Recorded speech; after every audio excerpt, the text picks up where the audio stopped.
دنیا کے تکبر سے انسان برباد نہیں ہوتا جتنا دین کے تکبر سے برباد ہوتا ہے۔ ایسے نیک نہ بنے کہ ہر بندہ ہی گنہگار نظر آنے لگے۔ تکلیف میں صبر سے کام لو، کیونکہ سونے کو آگ سے آزمایا جاتا ہے اور مومن کو تکلیف سے۔ ناظرین، عقل مند ہے وہ شخص جو انجام سوچ کر کام کرے۔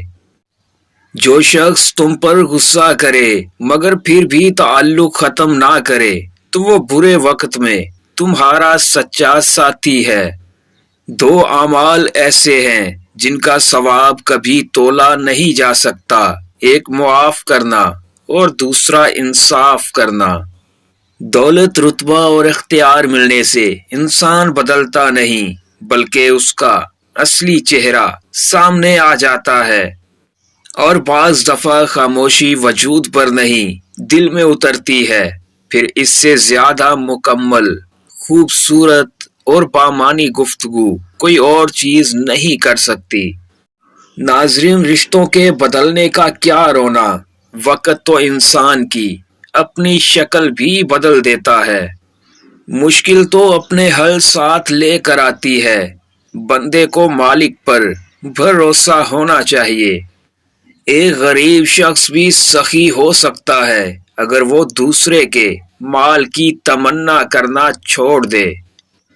کاش کے تعلقات کی بھی کوئی گارنٹی ہوتی، انسان جان تو سکتا کہ کتنی مدت تک ساتھ اچھے چلیں گے۔ خاموشی اسی کی محسوس ہوتی ہے جس کا بولنا اچھا لگتا ہو۔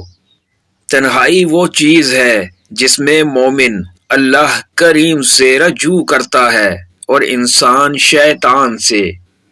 چاہے غموں کا انبار بھی لگ جائے تو یاد رکھنا کہ دکھوں کا علاج صرف سجدہ ہے۔